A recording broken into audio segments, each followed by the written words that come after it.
받은 기업을 힘써 지키라 라는 제목으로 말씀 전하겠습니다. 오늘 본문은 민수기의 종결 부분이자 가나안 땅 토지 분괴 관련법의 보완 규례인데, 우리가 민수기 27장에서도 슬로브와 딸들에 관한 특례법들이 나왔습니다. 잠시 우리 기억을 더듬어서 그때로 한번 돌아가 봅시다. 오늘과 다음 시간까지 해서 민수기 강의가 마쳐지게 됩니다. 슬로브와 딸들의 집안은 믿음의 명문가였습니다. 그들의 선조는 이집트의 총리였던 요셉이었죠. 요셉을 통해서 70명의 야곱의 식구들이 이집트로 이주하게 되었고, 그곳에서 200만 명이 넘는 거대한 민족으로 번성했습니다. 이렇게 이스라엘 민족이 대민족으로 번성할 수 있도록 인큐베이터 같은 장소를 마련해준 요셉 가문의 그 경건한 믿음의 피가 그들 안에 흐르고 있었던 것이죠. 근데 문제는 아버지 슬로브앗이 아들을 낳지 못한 채 딸만 5명을 남겨놓고 일찍 세상을 떠난 것입니다. 당시 히브리 족장 제도에서 딸들은 아버지의 기업을 물려받지 못했습니다.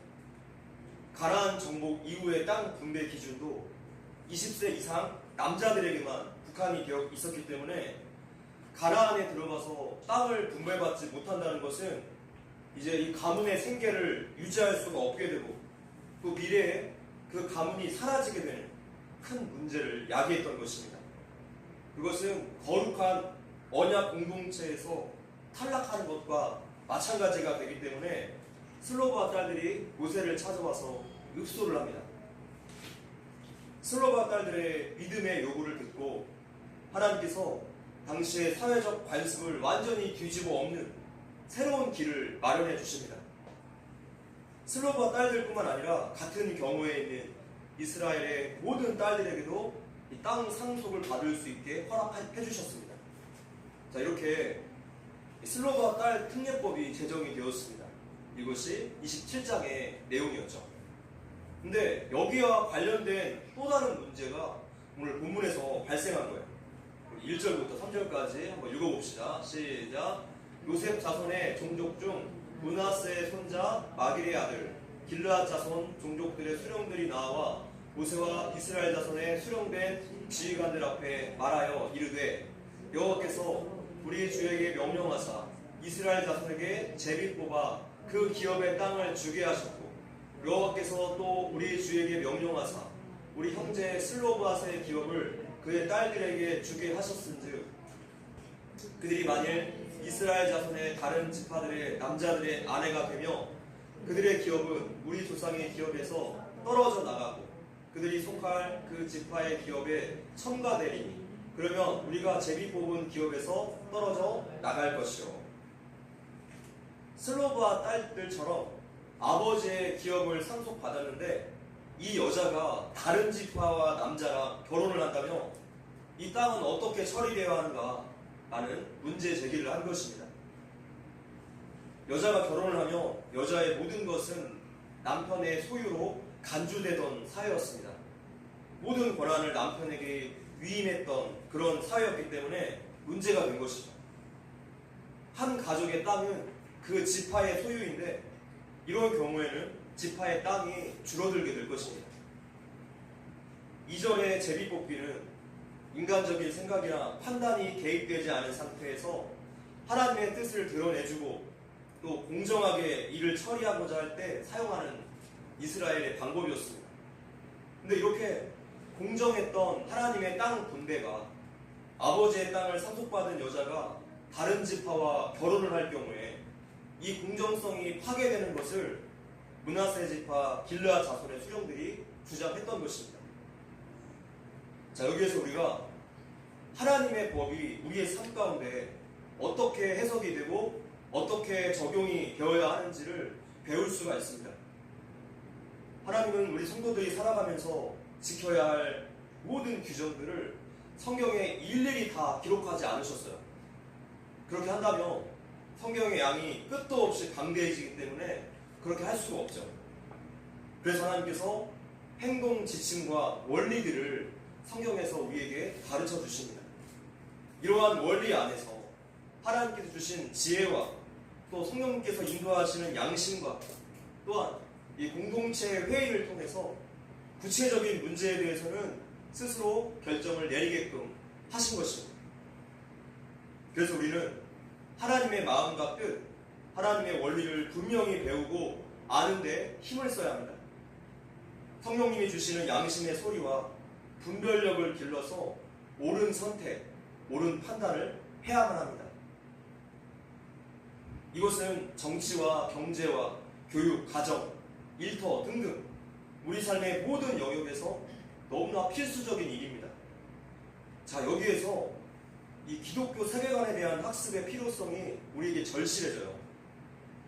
하나님을 안 믿는 사람들은 그렇다 치더라도 교회 안에서조차 성도들이 두 쪽으로 나뉘어진 것은 기독교 세계관에 대한 것을 교회에서 한 번도 배운 적이 없기 때문입니다. 그것은 목회자들도 마찬가지입니다. 따로 이것을 깊이 공부하지 않습니다. 우리 목사들의 책임이고 목사들의 잘못이에요. 일제시대 때 목회자의 99%가 신사 참배했다고 전해지는데 지금은 목회자의 99%가 공산주의자, 인본주의자라는 말을 들었습니다. 한국교회가 엄청난 배교의 길을 걷고 있어요. 우리가 사도신경 교육을 하고 있는데 이 교육이 마쳐지게 되면 기독교 세계관 공부를 바로 이어서 하겠습니다. 슬로브와 딸들의 땅 문제는 이뿐만이 아니었습니다. 자, 지도를 보시면 하나님께서 그 각 지파별로 땅을 배분하셨는데 이 딸이 어떤 지파에 시집을 가느냐에 따라서 땅 관리에 문제가 생기는 거예요. 지금 므낫세 지파죠. 그러니까 므낫세 지파에서 가장 멀리 남쪽으로 떨어진 시므온 지파나 또는 유다 지파 경우에 어떻게 왔다 갔다 므낫세 땅까지 이렇게 관리를 하겠습니까? 지파별로 나뉘어진 땅이 뒤죽박죽이 되는 거예요. 또한 후손에게 물려준 땅은 조상 아브라함에게 하셨던 언약의 성취 증거입니다. 하나님이 복주심의 증거이고 하나님께서 그 땅에 거하는 자들의 하나님이 되신다는 그 중요한 의미를 가지고 있기 때문에 땅이라는 것은 이스라엘 백성들에게서 영적인 의미도 있었던 거예요. 그래서 각 지파는 어떠한 경우에라도 자신들에게 분배된 기업의 땅을 고스란히 보존해야만 했던 것입니다. 땅이 없다면 하나님과의 언약도, 하나님과의 관계도 흔들리고 흐려지게 되는 것이죠. 자, 4절 한번 읽어보겠습니다. 자, 시작. 이스라엘 자손의 희년을 당하여 그가 속한 지파에 첨가될 것이라. 그런즉 그들의 기업은 우리 조상 지파의 기업에서 아주 삭감되리이다. 희년에는 종이 자유를 얻고 땅은 원래의 주인에게로 되돌아갑니다. 아버지의 땅을 상속받은 여자가 그 땅을 다른 사람에게 판 경우가 생겼을 때 다른 지파랑 결혼을 했다면 그 땅은 원래의 주인의 그 딸에게 돌아갈 것이고 그녀가 시집간 그 지파의 땅으로 귀속이 될 거예요. 그래서 슬로브와 딸들이 속한 므낫세 지파의 족장들이 지금 이러한 문제점을 제기한 것입니다. 그랬더니 이제 모세를 통해서 하나님께서 문제를 해결해 주십니다. 6절과 7절입니다. 시작. 슬로브와 딸들에게 대한 여호와의 명령이 이러하니라. 이르시되 슬로브와 딸들은 마음대로 시집 가려니와 오직 그 조상 지파의 종족에게로만 시집 갈지니 그리하면 이스라엘 자손의 기업이 그 지파에서 저 지파로 옮기지 않고 이스라엘 자손이 다 각기 조상 지파의 기업을 지킬 것이니라 하셨나니. 아멘. 슬로브와 딸들이 므낫세 지파의 남자에게만 시집을 가면 땅은 므낫세 지파에 계속 남아있을 수 있겠죠. 희년이 되어도 마찬가지입니다. 그래서 이 원칙은 슬로브와 딸들에게만 적용되는 게 아니라 같은 상황에 있는 모든 이스라엘의 딸들에게 똑같이 적용이 되었습니다. 자, 이러한 하나님의 명령 앞에서 슬로브와 딸들의 반응은 어떻습니까? 11절, 12절 시작. 슬로브와 세 딸 말라와 비르사와 호글라와 밀가와 노아가 다 그들의 숙부의 아들들의 아내가 되니라. 그들이 요셉의 아들 므낫세 자손의 동족 사람의 아내가 되었으므로 그들의 동족 지파에 그들의 기업이 남아 있었더라. 역시 믿음의 명문 가문이었어요. 딸들이 하나님의 명령대로 온전히 순종합니다. 말씀대로 순종했더니 문제 상황이 종료가 됩니다. 그렇습니다. 하나님 말씀에 대한 순종은 모든 어려움과 상황들을 뚫고 결국에 가장 좋은 결과를 가져옵니다. 당장의 이익을 위해서 계획했던 인간적인 생각과 편법들은, 또 거짓말들은 문제를 더 어렵게 만들 뿐이에요. 오직 순종만이 해결책이고 평안입니다. 믿으십니까? 지금 내가 깊이 고민하고 있는 그 문제에 대해서 우리 하나님보다 더 잘 아시는 분은 세상에 없어요. 하나님보다 더 많은 관심과 사랑을 가지고 나를 지켜보시는 분도 세상에 없습니다. 우리의 문제에 대해서 하나님보다 더 능력 있게 문제를 해결해 주실 분도 없습니다. 그렇기 때문에 어떤 문제이든지 하나님께 들고 나가서 해결책을 구하십시오. 그분은 온 우주와 인생을 만드신 분이시기 때문에 그분이 가장 잘 아세요. 하나님은 우리 인생의 가장 유능한 해결사이십니다. 할렐루야. 13절 시작. 이는 여리고 맞은편 요단과 모압 평지에서 여호와께서 모세를 통하여 이스라엘 자손에게 명령하신 계명과 규례니라. 민수기는 1장의 첫 문장도 36장의 마지막 문장도 지금 빨간 글씨에 보는 것처럼 지명으로 시작해서 지명으로 끝이 나요. 이것은 하나님께서 이스라엘의 모든 여정 가운데 함께 하셨다는 역사성을 우리에게 증명해주고 있어요. 성경에 기록된 하나님은 우리의 현실과 동떨어진 분이 아니라 우리의 삶의 현장에서 함께 하시고 우리를 도와주시고 우리 가운데 살아서 역사하시는 하나님이십니다. 하나님은 멀리 계시지 않아요. 우리 안에 성령님으로 들어와 계십니다. 그렇기 때문에 하나님을 인정하고 늘 의식하고 오늘의 이 힘든 삶을 믿음으로 싸워 나가야 할 것입니다. 우리는 절대로 혼자 싸우지 않습니다. 임마누엘 하나님께서 성도와 영원히 함께 하실 것이고 믿음의 동역자들이 함께 보이지 않는 곳에서 기도하고 있어요. 자, 오늘 우리가 집중해서 보아야 할 부분은 므낫세 지파의 길르앗 자손 그 수령들의 태도라고 할 수 있습니다. 이스라엘 사회에서 땅은 하나님의 약속의 유업이라는 점에서 더욱 소중하게 여겨졌고 또 생활의 근본적인 수단으로서 이 수령들의 노력은 지극히 당연한 것이었습니다. 그들은 약속의 기업을 빼앗기지 않도록 힘써 지켜내었던 것이죠. 민수기의 마지막 장, 이 36장은 13절밖에 되지 않는 짧은 본문이지만 이 안에 기업이라는 단어가 무려 16번이나 등장하고 있어요. 기업을 지키라 라는 말이 4번이나 반복하고 있고 계속해서 기업을 강조하고 있습니다. 자, 오늘 우리에게 있어서 기업은 무엇입니까? 하나님 당신과 하나님께 받은 그 모든 것이라고 할 수 있어요. 자, 하나님께 받은 기업, 그 첫 번째는요, 바로 믿음입니다. 믿음. 우리 한번 합독할게요. 시작. 너희는 그 은혜에 의하여 믿음으로 말미암아 구원을 받았으니 이것은 너희에게서 난 것이 아니요 하나님의 선물이라. 내가 믿고 싶어서 믿은 것이 아니라 이 믿음을 하나님께서 우리에게 선물로 주셨습니다. 근데 이 믿음을 지켜내기가 쉽지가 않습니다. 우리 삶의 방해물들, 공중 권세 잡은 자의 공격들이 엄청나게 쏟아지기 때문이죠. 공산주의와 인본주의의 영향이 우리의 신앙생활뿐만이 아니라 이 사회의 법과 제도와 정책에까지 영향을 미쳐서 우리의 일상까지도 직접적으로 공격을 받고 있습니다. 얼마 전에는 여성이 마음껏 낙태를 할 수 있는 법안이 발의가 되었는데 만삭인 태아의 낙태까지도 허용하대. 그리고 그것을 세금으로 낙태를 지원한다고 합니다. 이 법이 통과가 되고 시행이 되고 나면 동성애는 물론이고 낙태는 주변에서 굉장히 흔한 일이 될 것입니다. 하나님을 인정하지 않고 진화론을 바탕으로 하는 왼쪽 정당이 득세하고 있는 나라들의 공통적인 현상이 있어요. 바로 성이라는 하나님의 질서가 깨어지고 흔들리는 것이고 생명 경시 풍조가 만연해진다는 거예요.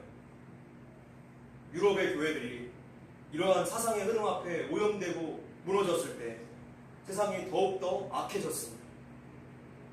이 혼탁하고 악한 사상의 흐름 속에서 하나님께 받은 믿음을 우리는 끝까지 지켜내어야 할 것입니다.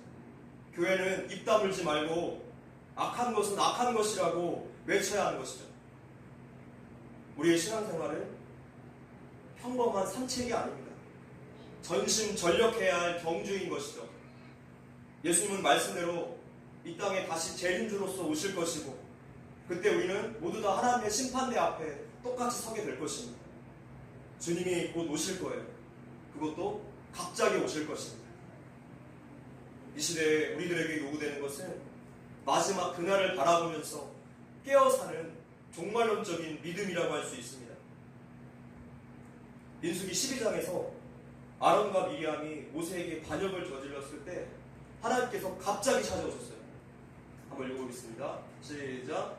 여호와께서 갑자기 모세와 아론과 미리암에게 이르시되 너희 세 사람은 회막으로 나아오라 하시니 그 세 사람이 나아가매. 갑자기라고 번역된 피트홈이라는 단어는 구약에서 모두 다 재난, 하나님의 심판과 관련돼서 사용되었습니다. 하나님의 방문은 아론과 미리암이 죄를 짓고 아무 일도 없던 것처럼 태평하게 있을 때 갑자기 나타났다는 거예요. 일상의 일에 마음 빼앗기고 세상 사람들이 사는 것처럼 육신의 일에 몰두할 때 하나님께서 싫어하시는 것임을 알면서도 그 취미 생활을 즐길 때 그때 갑자기 찾아오실 것입니다. 데살로니가전서 함께 읽어봅시다. 시작. 주의 날에 밤에 도둑같이 이를 줄을 너희 자신이 자세히 알기 때문이라. 안전하다 할 그때 임신한 여자에게 해산의 고통이 이른바 같이 멸망이 갑자기 그들에게 이르리니 결코 피하지 못하리라. 하나님의 방문은 예상하지 못하게 갑작스럽게 임하기 때문에 그때 준비하면 이미 늦습니다. 어리석은 5 처녀의 그 비유처럼 등에 기름을 준비하지 않았다가는 결국에 신랑 맞이를 못하게 될 것이고 쫓겨나게 될 것입니다. 로마서 말씀 읽어볼게요. 시작. 또한 너희가 이 시기를 알거니와 자다가 깰 때가 벌써 되었으니 이는 이제 우리의 구원이 처음 믿을 때보다 가까웠습니다. 사도 바울도 우리를 일깨워주고 있습니다.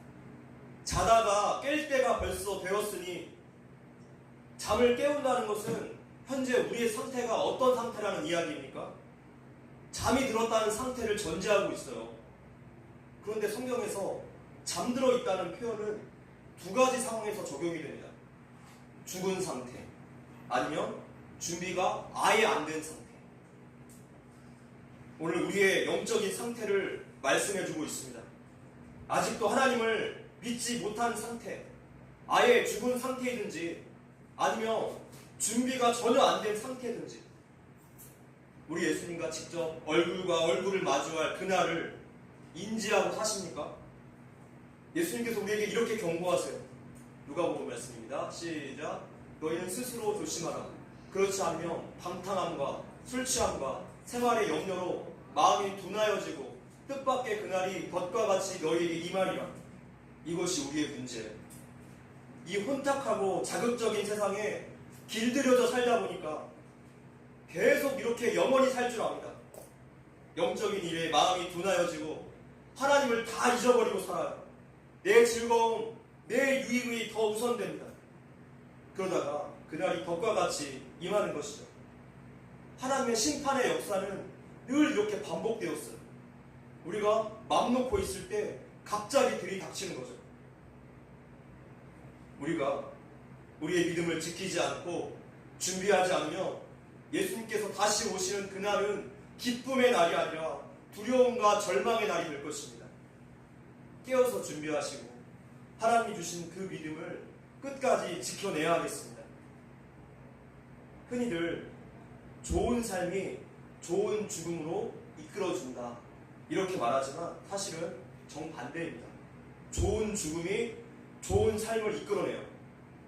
사람은 죽음을 인식할 때 그때 철이 듭니다. 하나님과의 대면식을 인식하고 산다면 우리는 더욱더 철들 수밖에 없어요. 우리와는 다른 반응으로 예수님께서 오실 그날을 손모아 기다린 사람이 성경에 소개되고 있습니다. 누가복음 2장에 나오는 시므온이라는 사람이에요. 한번 읽어볼게요. 자, 시작. 예루살렘에 시므온이라 하는 사람이 있으니 이 사람이 의롭고 경건하여 이스라엘의 위로를 기다리는 자라. 성령이 그 위에 계시더라. 아멘. 엄마가 아이를 뱃속에 임신했습니다. 아, 이 아이가 10달 후면 나와 만나겠구나. 엄마는 생각하게 되겠죠. 그래서 아이를 임신하는 순간에 이 아이의 엄마뿐만 아니라 남편, 또 가족들, 주변의 사람들까지 영향을 미칩니다. 음식을 다 조심하게 되고, 말하는 것도 조심하게 되고, 보고 듣는 것도, 생각하는 것도 다 조심하게 돼요. 아주 좋은 음악으로 태교도 합니다. 그 삶의 모든 것을 뱃속의 아기를 위해서 다 경계하고 조심하는 거예요. 심지어는 아직 아기가 태어나지도 않았는데 집안의 구조와 인테리어가 달라집니다. 자, 이렇게 모든 것이 뱃속의 아기를 위해서 행동하게 돼요. 이 아이와 만나는 그 순간을 위해서 온 생활을 준비하는 거죠.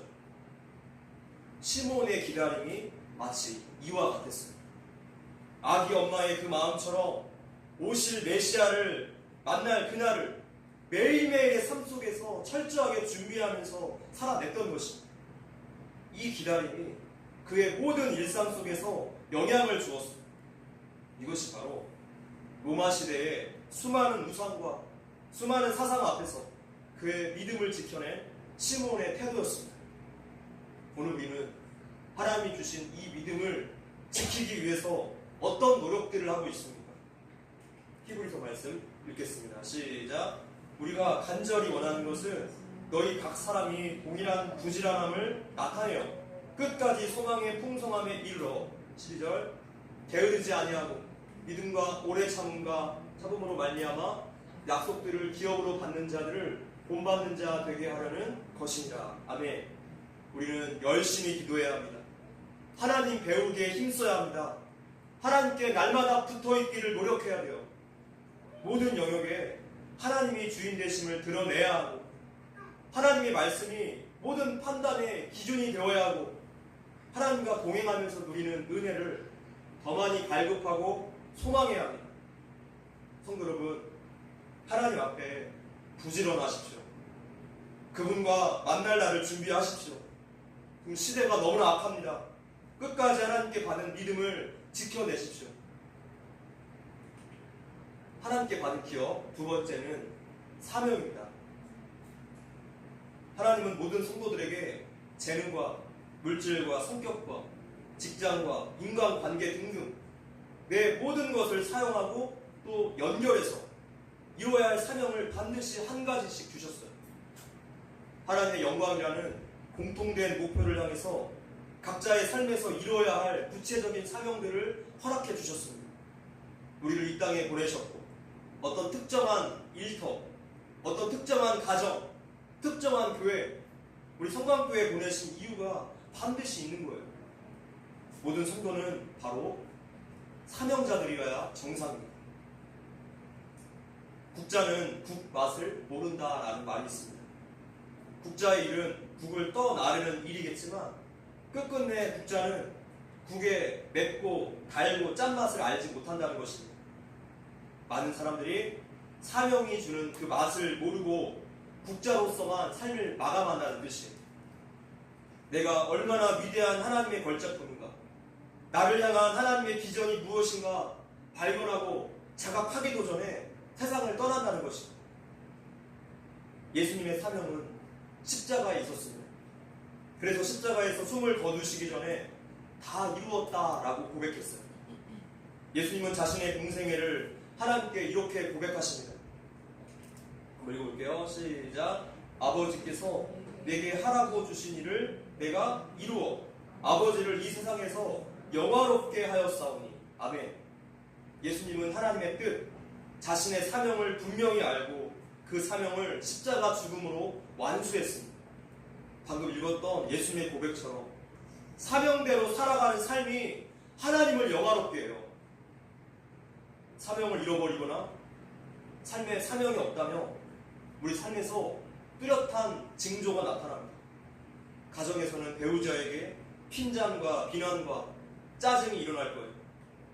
일터에서는 일하는 것이 너무나 싫어집니다. 교회에서는 예배 시간에 아무런 은혜를 받지 못하고 형식적이고 지루해질 것입니다. 열정이 사라진 에베소 교회를 향해서 하나님께서 이렇게 말씀하십니다. 읽어볼게요. 시작. 그러나 너를 책망할 것이 있나니 너의 처음 사랑을 버렸느니라. 그러므로 어디서 떨어졌는지를 생각하고 회개하여 처음 행위를 가지라. 만일 그리하지 아니하고 회개하지 아니하며 내가 내게 가서 내 촛대를 그 자리에서 옮기리라. 하나님을 향한 열정이 식었음을 책망하고 계십니다. 사대교회를 향한 하나님의 말씀도 마찬가지였습니다. 읽어볼게요. 시작. 사대교회 사자에게 편지하라. 하나님의 7영과 7뼈를 가지신 이가 이르시되 내가 내 행위를 아노니 네가 살았다는 이름을 가졌으나 죽은 자로다. 열정은 바로 살아있음의 증거예요. 그렇다면 열정의 반대말은 무엇입니까? 죽은 삶입니다. 죽은 삶. 따분하게 대충 하루하루를 살아가는 거예요. 하나님을 믿는다고 말하지만 마치 믿지 않는 자들처럼 살아갑니다. 차지도 뜨겁지도 않아요. 미지근한 성도들은 그래도 내가 하나님을 섬기고 있다 착각해요. 열정이 없는 성도들에게 경고하시는 성령님의 이 경고의 말씀을 우리가 귀담아 들어야 할 것입니다. 내 입에서 너를 토하여 버리게. 성도 여러분, 두렵고 떨리는 말씀으로 받아들이셔야 돼요. 반대로 사명이 있는 사람은 열정적으로 살아갑니다. 신명기 말씀 읽어볼게요. 시작. 모세가 죽을 때 나이 120세였으나 그의 눈이 흐리지 아니하였고 기력이 쇠하지 아니하였더라. 모세가 120살에도 그 시력과 기력이 쇠하지 않았던 이유는 사명에 대한 열정이 있었기 때문입니다. 갈렙 또한 80대에도 전쟁을 할 만큼 강건할 수 있었던 이유가 사명에 대한 열정이 있었기 때문입니다. 얼마 전에 다루었던 비느하스도 생각이 납니다. 민수기 25장에서 부올에서 이스라엘 백성들이 음행과 우상숭배로 하나님께 죄를 지었을 때 하나님께서 이스라엘에 연병을 내리시죠. 그러자 이 아론의 손자였던 비느하스가 창으로 한 남자와 여자를 죽였습니다. 그때야 비로소 24,000명을 죽게 한 연병이 그치게 됩니다. 성경은 이 사건을 이렇게 해설합니다. 읽어보겠습니다. 시작. 그와 그의 후손에게 영원한 제사장 직분의 언약이라. 그가 그의 하나님을 위하여 질투하여 이스라엘 자손을 속죄하였습니다. 아멘. 자, 여기에서 질투라는 단어는 영어로 젤러스인데 이 단어는 지열, 그러니까 열심이라는 단어에서 나왔어요. 하나님의 질투는 곧 하나님의 열심을 뜻해요. 비느하스는 하나님을 향한 열정으로 우상 숭배자들의 죄를 끊어내었습니다. 여러분들은 이 시대의 악함과 한국교회의 타락에 대해서 괴로운 마음이 있으십니까? 우리나라와 한국교회를 위해서 눈물로 기도하고 계십니까? 비느하스처럼 이 세대를 바라볼 때 하나님을 위해서 질투하는 마음이 있으십니까? 사명으로 불타는 사람들은 누구나 다 열정적이에요. 우리는 내가 이 땅에서 무엇을 해야 할지를 분명히 알아야 합니다. 우리는 모두 다 마지막을 향해서 가는 사람들이고 이 여행의 끝을 아는 사람들이에요. 그렇다면 무슨 일을 하다가 하나님을 만나야 하는가? 우리는 분명히 알아야 합니다. 사명이 없다면 우리의 인생과 우리의 일상은 무의미해집니다. 신앙의 위대한 인물조차 인물치고 자신의 사명을 깨닫지 못한 사람은 한 사람도 없었어요. 아, 나는 이 일 때문에 이 세상에 태어났구나. 나는 이 일 때문에 이곳에 보내어졌구나. 라는 확신이 있어야 합니다. 하나님이 주신 그 모든 것들을 사명과 철저히 연결해야 돼요. 우리에게 주신 모든 것들은 바로 사명을 위해서 주신 것들이기 때문에 언젠가는 도로 찾아가실 날이 온다는 뜻입니다. 하나님께서 우리 삶에 어떤 것을 주셨다면 그것에 대해서 책임을 묻는 날이 반드시 온다는 사실을 기억해야 하겠습니다. 가룟 유다는 제자 공동체의 재정을 맡았던 사람입니다. 그가 맡은 일은 예수님 일행의 필요를 지출하고 또 가난하고 어려운 사람들을 돕는 일이었습니다. 근데 이 가룟 유다가 그 돈을 사적으로 사용했던 것 같습니다. 공금 횡령죄죠. 그래서 성경이 가룟 유다를 가리켜서 도둑이라고 평가하고 있습니다. 도둑. 오늘 우리도 마찬가지입니다. 하나님이 우리 삶에 주신 것들을 가지고 사명에는 관심도 없고 그것으로 오직 나만 위해 살아가고 있다면 그것은 가룟 유다처럼 똑같이 도둑이라고 평가받을 것입니다. 하나님이 우리에게 주신 모든 것들은 다 은사예요. 은사가 무엇입니까? 하나님의 영광을 위해서 하나님의 일을 보다 효율적으로 하라고 주신 하나님의 선물이에요. 사명을 발견하며 열정적인 삶은 자연히 뒤따라갑니다. 성도 여러분, 사명을 발견하시고 사명으로 사십시오. 성도는 반드시 사명자입니다. 말씀을 맺겠습니다. 므낫세 지파의 부령들은 자신들의 기업을 지켜내기 위해서 열심을 내었습니다. 오늘 우리는 하나님이 우리에게 주신 믿음과 이 사명을 지켜내기 위해서 어떤 노력들을 하고 계십니까? 깨어서 기도하시고 하나님 알기에 힘쓰시고 하늘의 것을 소망하며 사는 저와 여러분들 되시기를 주님의 이름으로 기도합니다. 함께 찬양